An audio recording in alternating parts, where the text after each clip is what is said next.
بسم الله الرحمن الرحيم. السلام عليكم ورحمة الله وبركاته.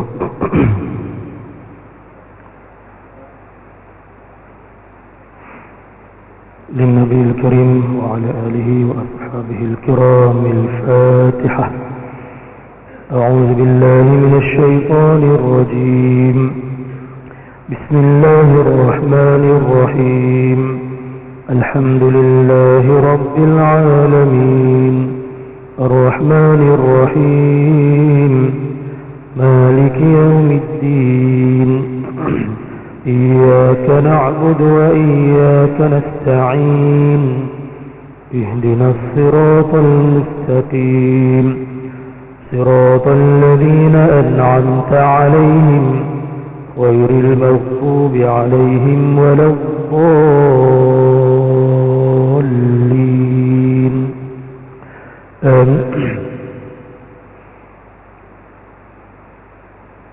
الحمد لله رب العالمين وبه نستعين. أشهد أن لا إله إلا الله وحده لا شريك له. أشهد أن محمدا عبده ورسوله.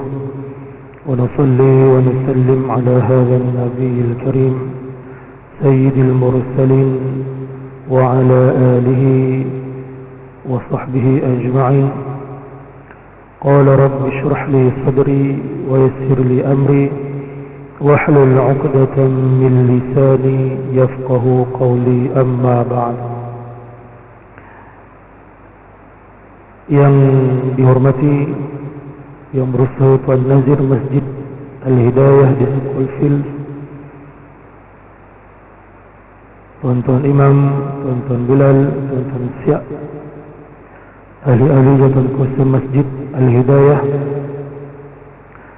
Tuan-tuan guru, para alim ulama, Tuan-tuan, puan-puan muslimin muslimat yang dirahmati Allah Subhanahu wa taala. Alhamdulillah,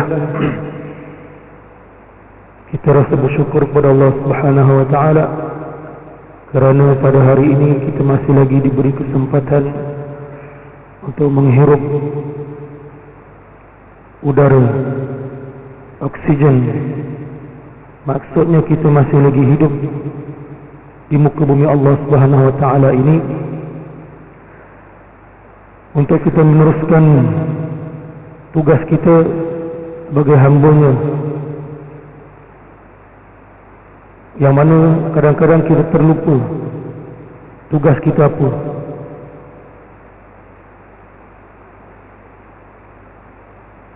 Kadang-kadang kita lupa tujuan apakah diciptakan kita ini di dunia ini. Maka itu marilah sama-sama kita menginsafi diri, mengingat kembali akan hakikat penciptaan manusia di dunia Allah Subhanahu wa taala ini adalah untuk menjadi hamba-Nya, hamba Allah Subhanahu wa taala, bukan menjadi hamba dunia, bukan menjadi hamba kepada bos, sehingga kita melalaikan tanggungjawab kita. Perkara yang wajib kita lakukan sehari-hari kita abaikan. Apa dia? Iaitulah as-salah. Perkara pertama yang paling penting, menjaga salat. Kalau kita solat itu pun kita tidak mampu untuk jaga, maksudnya kita telah pun lupa akan hakikat kita diciptakan untuk apa.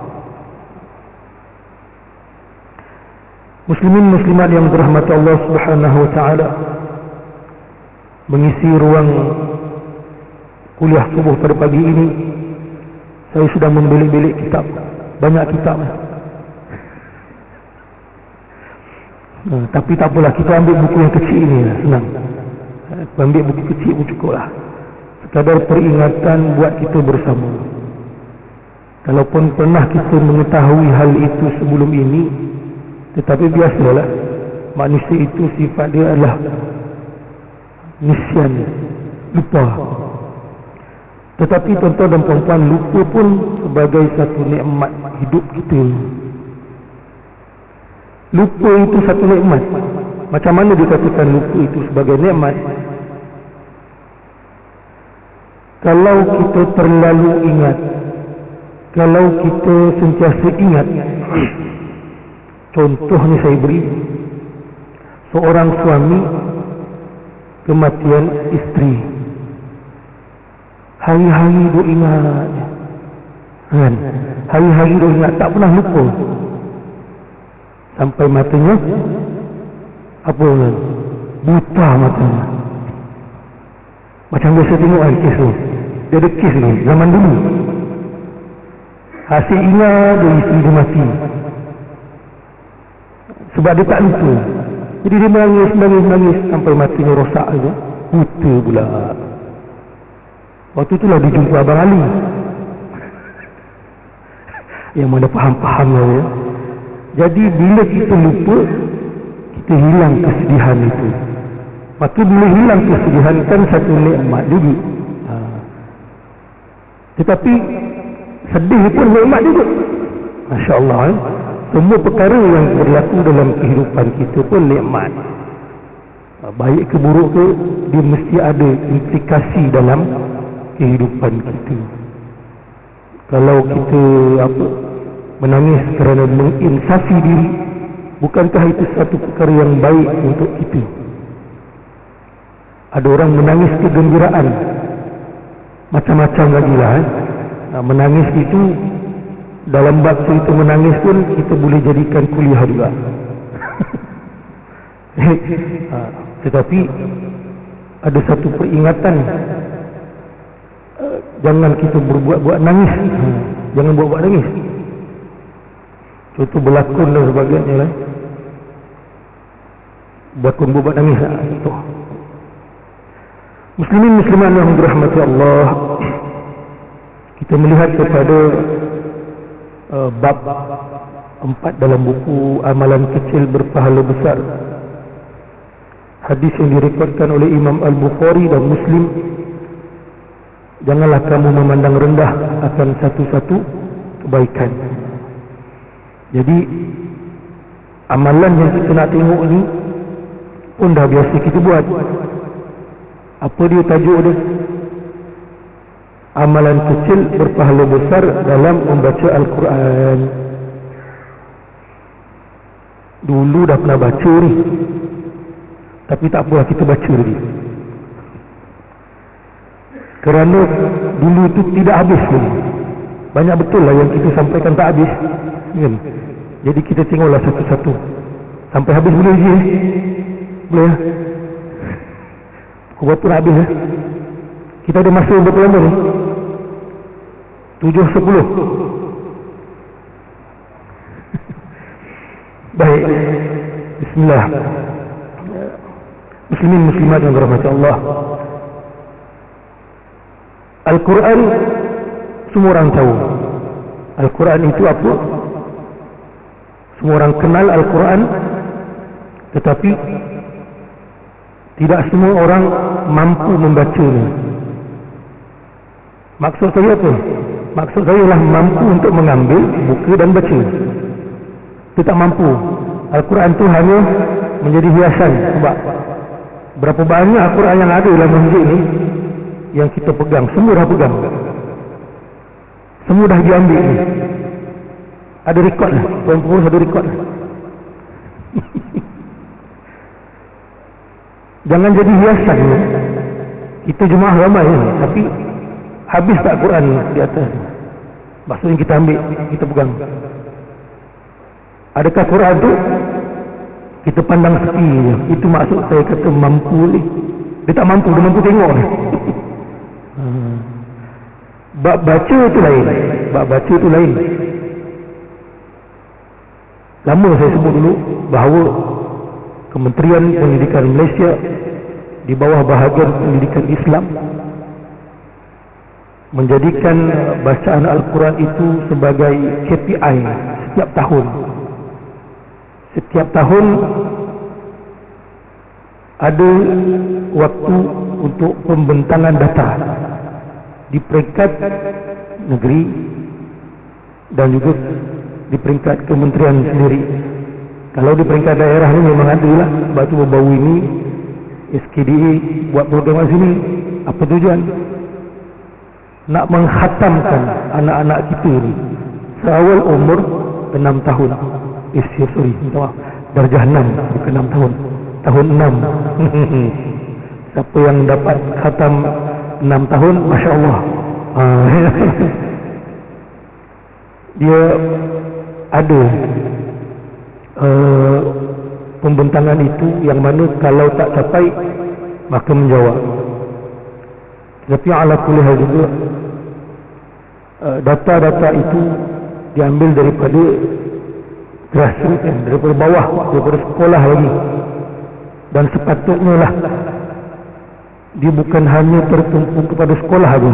Tanggungjawab untuk anak-anak kita, cucu-cucu kita pandai baca Quran tu bukan terletak di sekolah saja, tetapi di rumah sekali. Ibu bapa lah yang main peranan paling penting sekali. Kemudian timbul isu tak sekolah. Bila tak sekolah, rekod mengaji tak diambil, maka budak ni tak khatam sebab tak ada rekod. Itu antara isu-isu yang ada dalam pendidikan. Itu baru satu isu kecil, pasal baca Quran. Kenapa dipentingkan sangat baca Quran ni? Yalah, kalau tak pandai baca Quran, rasa rugi sangat. Rasa rugi sangat. Kerana apa? Kerana apa yang ditinggalkan oleh Nabi SAW, iaitu Al-Quran dan Sunnah. Al-Quran Nabi sebut dulu. Sebab itulah pendidikan mementingkan pembacaan Al-Quran. Kalau berada di sekolah rendah itu 6 tahun, darjah 1, Iqra' 1, darjah 2, Iqra' 2, sampai pada tahun 6, Iqra' 6. Dia ada dua data yang perlu dibentangkan. Pertama, penguasaan Al-Quran. Saya sebutkan ini kerana kita semua, anak-anak kita semua berada dalam sistem itu, dalam sistem pendidikan itu. Pertama ialah penguasaan Al-Quran. Dikira menguasai Al-Quran kalau di peringkat Kuala Lumpur, Iqra' 5, maksudnya murid yang sampai pada Iqra' 5 ia menguasai Al-Quran. Tetapi di peringkat kebangsaan, Iqra' 4 sudah dikira sebagai menguasai Al-Quran. Maknanya dia boleh baca lah tu. Sepatutnya begitu. Sepatutnya murid yang sampai Iqra' 4, Iqra' 5 dia boleh baca Al-Quran. Sebab itulah dikatakan penguasaan Al-Quran. Dan semua 90% ke atas lah. Okay. Data itu 90% ke atas penguasaan. Tetapi khatam dia agak rendah sedikit. Ada yang 40%, 30%, terutamanya Sabah Sarawak.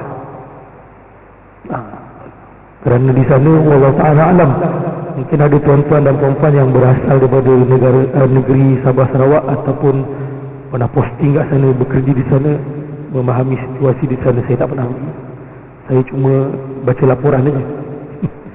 Kan kita berada di Semenanjung, mungkin tak mengalami ataupun merasai pengalaman itu lah. Kan? Jadi dia punya situasi berbeza. Apabila kita membuat pemantauan di sekolah-sekolah, bertemu dengan pentadbir sekolah, macam-macam isu yang dibangkitkan. Pertama sekali, ketidakhadiran. Apabila dia tidak hadir, dia tidak mengaji. Apa tindakan sekolah? Sekolah dah buat follow up dengan ibu bapa? Yes, dah buat. Dah panggil polis dah tuan. Kami datang dengan polis. Mak dia relax kat dalam rumah tu. Dia tanya anak mana? Ada tu, tengah tidur, relax. Dia tidak mementingkan pergi sekolah tu. Tapi tidak berlaku di sini pun. Ini saya cerita ni negara lain. Anggaplah begitu. Nanti tahulah pula kat mana. Tapi itu hakikat. Hakikat yang kita tidak boleh tolak. Hakikat di bandar-bandar, ibu bapa bekerja sampai malam, anak-anak terabai. Terutamanya di bandar besar lah. Desa kopi kita tak nampak lagi. Di bandar besar, desa kopi ni kita buka keluar pintu semua tu, nampak lagi awan, nampak lagi pokok.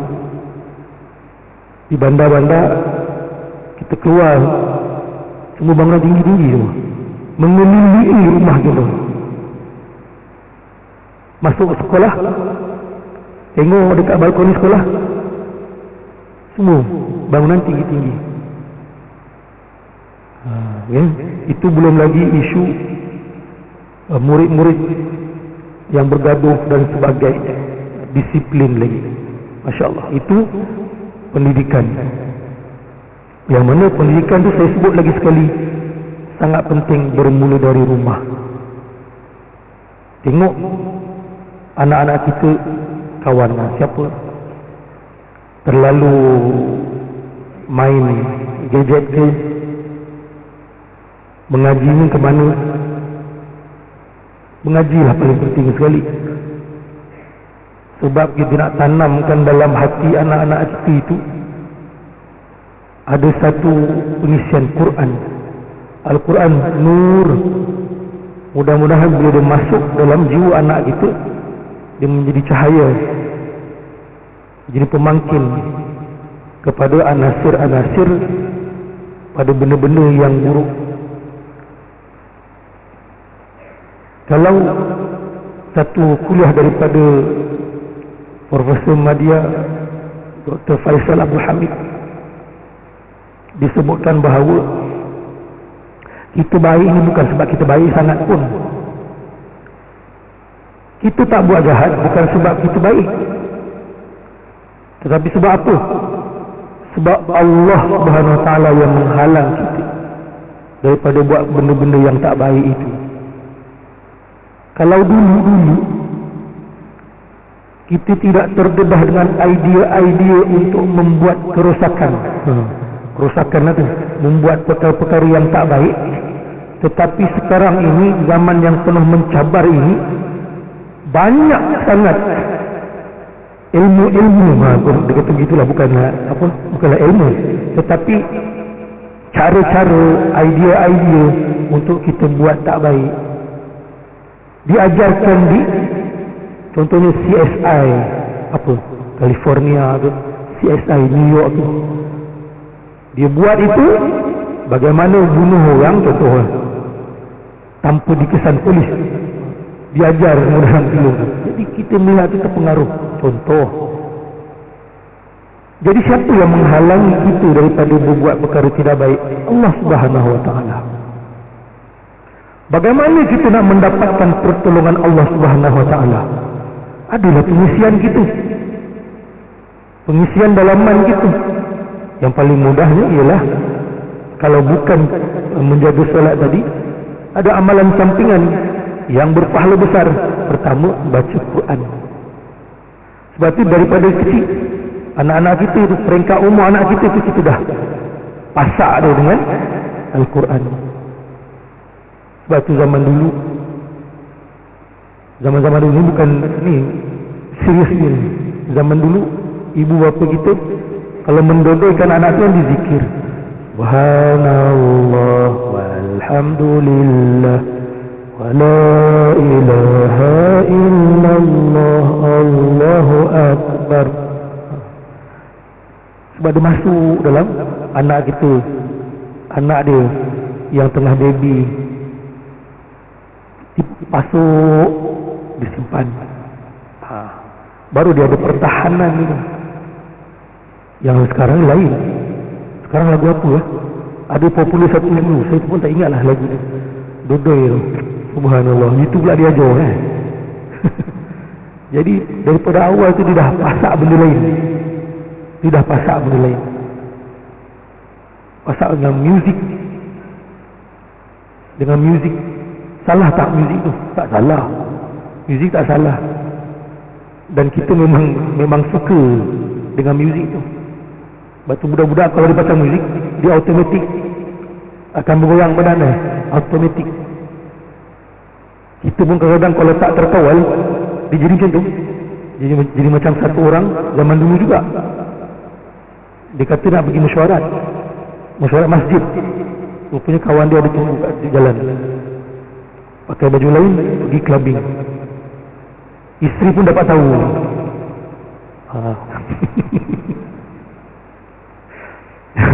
Itu lain lah. Itulah dia dari hamba Tuhan.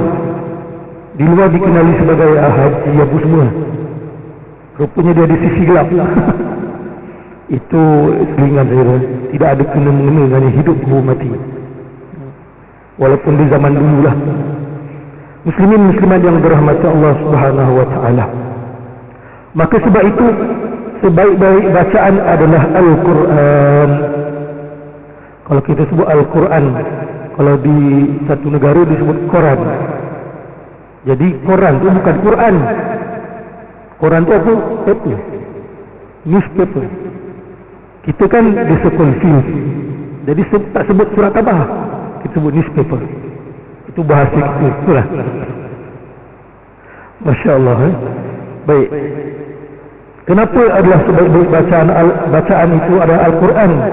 Kerana Al-Quran itu adalah kalamullah, kata-kata Allah Subhanahu wa taala yang diturunkan kepada baginda Nabi sallallahu alaihi wasallam.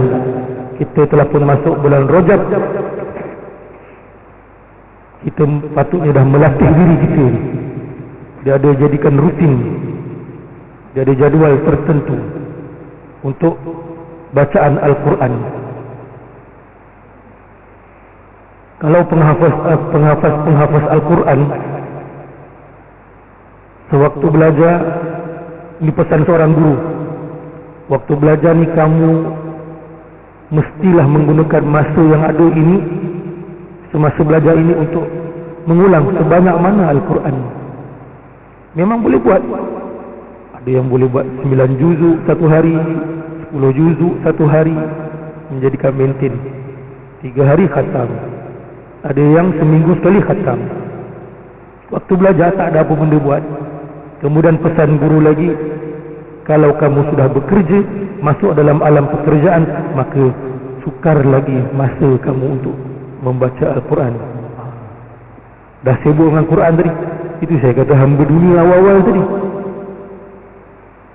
Dengan bos minta tu kita buat macam-macam kan. Jadi masuk Quran bila? Waktu solat. Waktu kita solat, lepas solat, ambillah satu time. Dalam handphone kan ada aplikasi Quran. Mestilah kena ada. Sebab barulah Quran tu boleh berada di mana-mana. Sebab handphone ni akan sentiasa berada dengan kita. Jadi masa lapang buka Quran, lepas solat buka Quran. Kemudian ada pula aplikasi yang bagi tahu kita, dia bagi keluar notifikasi, dah lama kau tak baca Quran dia. Akan. Jadi benda-benda tu semua teknologi yang mendekatkan kita kepada Allah SWT. Gunakan. Apabila telah masuk alam pekerjaan, masih ada pesan Syekh Said, Lajnah Tasihih Quran Mesir. Dia kata mesti mengulang Al-Quran kulli yawm khamsata ajza' 5 juzuk. Sehari 5 juzuk. Maksudnya lepas salat 1 juzuk, lepas salat 1 juzuk, habis satu hari 5 juzuk. 5 kali berapa hari? 6 hari. Lebih kurang seminggu tak. Ada yang ringan sikit. Lajnah Tashih Malaysia. Kalau dalam Al-Quran ada nama guru ini, disebut paling malas setengah juzuk, iaitu 4 makro. Jadi satu hari 2 juzuk setengah. Satu hari 2 juzuk paling malas. Tapi itu untuk orang-orang hafal Quran. Kita sebagai orang awam nak buat tu tak mampu lah kan. Sehari setidaknya 1 muka. Jadi kan, maksud 1 hari 1 muka tu kita ada.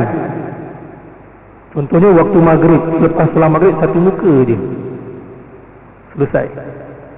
Tanggungjawab yang kita letakkan jadual rutin khusus bermula Rajab ini, aku nak 1 hari 1 muka paling tidak.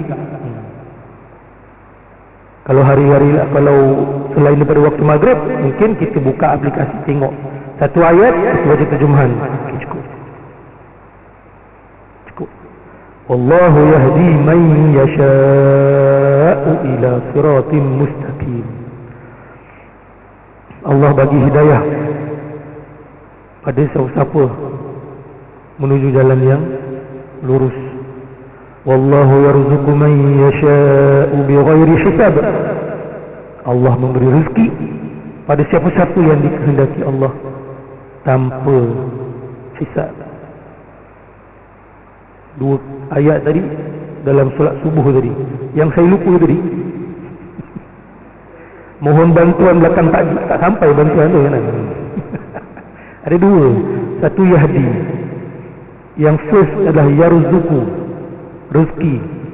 Kemudian saya tersilap masuk Siratul Mustaqim, kata ini bukan ayat dia, kerana yarzuqu mesti bi ghairi hisab. Bi ghairi hisab tak jumpa tadi. Kalau Yahdi, hidayah, Siratul Mustaqim. Itu dia punya apa? Pasangan lah dia punya ayat tu. Jadi bila kita baca yarzuqu man yasha'u ila siratim mustaqim, itu salah lah tu. Rezeki jalannya tu memang tak kena lah. Itu yang tunggu bantuan tadi, tak jumpa pula saja. Pukul-pukul jangan ni, orang pengurus tak ada pula ni. Keluar dah pengurus. Okey, muslimin muslimat yang dirahmati Allah Subhanahu wa taala, baca Quran dikira sebagai satu ibadah. Malah membaca satu huruf daripada Al-Quran dikira sebagai 10 kebaikan. Hadis ataupun yang diceritakan oleh Abdullah bin Mas'ud, Rasulullah sallallahu alaihi wasallam menerangkan, orang yang membaca satu huruf daripada kitab Allah untuknya kebaikan. Satu kebaikan.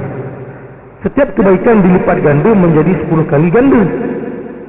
Aku tidak mengatakan alif lam mim satu huruf, tetapi alif satu huruf, lam satu huruf, dan mim satu huruf. Satu huruf, satu kebaikan dilipat ganda menjadi 10 kali ganda. Biasa dengar kan? Biasa kita dengar.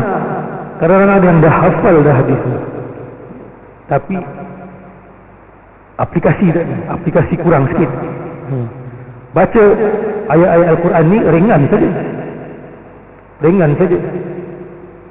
Nampak kecil je, tapi pahalanya sangat besar. Kenapa? Sebab kita tak nampak aja kebaikan apa yang Allah nak bagi kat kita. Semua bentuk kebaikan lah. Perkara-perkara baik itu kebaikan.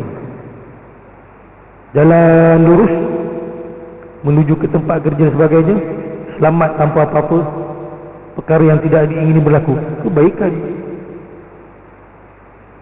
Habis kuliah ni ada makan, kebaikan. Itu semua rezeki. Sekiranya kita tidak mampu membaca keseluruhan Al-Quran, maka kita boleh baca ayat ataupun surah pendek dalam Al-Quran. Saya yakin dan percaya kita semua 3 kul clear. 3 kul tu clear. Terutamanya surah Qul huwallah. Bila sebut baca surah Al-Ikhlas, apa surah Ikhlas? Baca Qul Huwallah, baca Qul Huwallahu Ahad. Nama surah pun tak ingat. Ada 114 surah tu. Sampaikan dibuat lagu nasyid Suwaru fil Quran supaya kita ingat nama-nama surah. 114 surah memang tak ingat semua. Kalau boleh dihafal nasyid Al-Fatihah, Al-Baqarah, Ali Imran, An-Nisa'ul Ma'idah, Al-An'amul A'raf, sampailah habis An-Nas. Baru hafal nama surah, belum hafal maksud nama surah tersebut. Kemudian ingat surah ini juzuk mana, surah ini juzuk mana. Barulah kita kenal Quran tu. Ini surah Ikhlas tak tahu, so Qul Huwallahu kenal.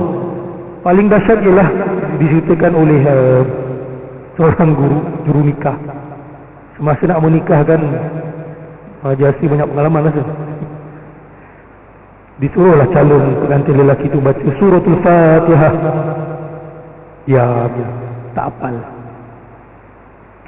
Kenapa tak boleh baca pula agaknya baca Alhamdulillah, baca La ilaha illallah. Al-Fatihah, Alhamdulillah tak kenal.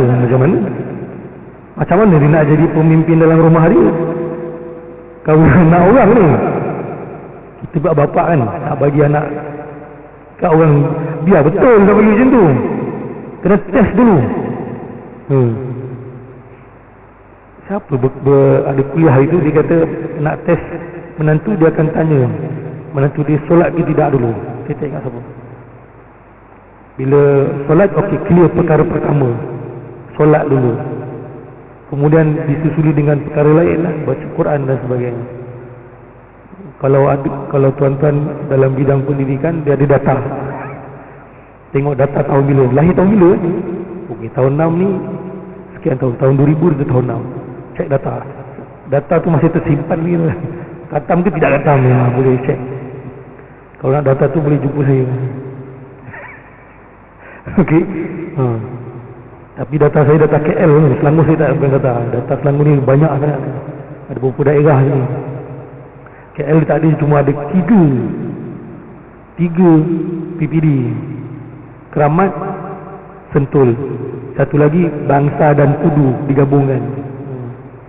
Kalau dulu tak ada langsung PPD.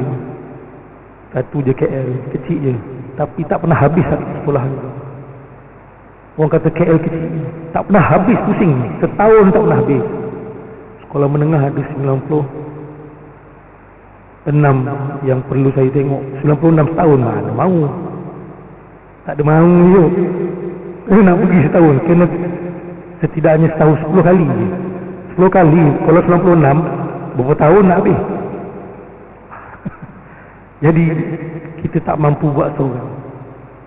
Sebab tu kena ada satu pasukan. Kalau kita berada di masyarakat ni, pasukan kita masyarakat. Masjid ni, organisasi masjid ni tidak akan berjalan dengan baik dan lancar kalau tak ada jemaah. Kalau tak ada masyarakat yang berada dalam masjid, tak jadi dia. Program-program masjid yang kita laksanakan tidak akan menjadi kalau tak ada sokongan-dokongan daripada jemaah gitu. Contohnya korban. Kalau tak ada orang, siapa nak buat tu? Tak lalu gitu. Kita punya korban ni dahsyat. 30 kan, 40 sampai 40. Ada satu kampung Endah. Kampung Endah sampai 40. Lembu dia banyak. Rakyat dia 3,000 orang semua turun macam kenduri-kendara besar. Itu di Kampung Indah lah. Muslimin muslimat yang dirahmati Allah Subhanahu wa taala. Membaca surah Ikhlas itu terdiri daripada 4 ayat. Surah Ikhlas ada 4 ayat dia. Ada 47 huruf.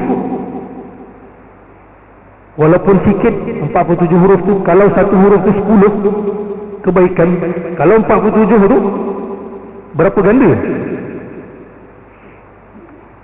47 berapa? 47 470. Okay. mengira pagi-pagi. Nilai surah Ikhlas ini setara dengan 1/3 Al-Quran. Sebab apa? Bila baca surah Al-Ikhlas, umpama 1/3 Quran, macam 10 juzuk baca. Kerana dalam surah Ikhlas itu terhimpunnya 3 bahagian: kisah, pelajaran dan contoh tauladan. Yang kedua, perintah, larangan, pahala dan siksa. Yang ketiga, tauhid dan keikhlasan. Itu adalah 3 bahagian Al-Quran. Tetapi surah Ikhlas ni mencakupi bahagian yang ketiga, iaitu tauhid dan keikhlasan. Sebab itulah dikatakan 1/3 daripada Al-Quran. Kalau Al-Quran tadi 3 bahagian dalam Al-Quran. Pertama ada kisah, pelajaran, contoh dan tauladan.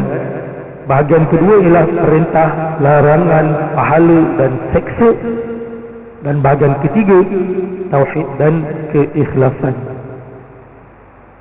Jadi suratul Ikhlas itu berada dalam bahagian ketiga daripada Al-Quran. Dia merangkumi bahagian ketiga dalam Al-Quran, iaitu cerita pasal tauhid dan keikhlasan. Oleh itu disetara dengan 1/3 Al-Quran. Sebagaimana Nabi Muhammad SAW menjelaskan, Allah menjadikan Al-Quran menjadi 3 bahagian, dan dia, yakni Allah, menjadikan surah Al-Ikhlas sebagai satu daripada 3 bahagian itu.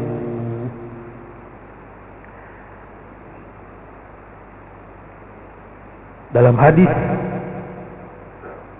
yang lain ada menyebutkan bahawa orang yang membaca Qul huwallahu ahad sehingga selesai sebanyak 10 kali, Allah membangunkan untuknya sebuah istana di syurga. Wallahu ta'ala a'lam.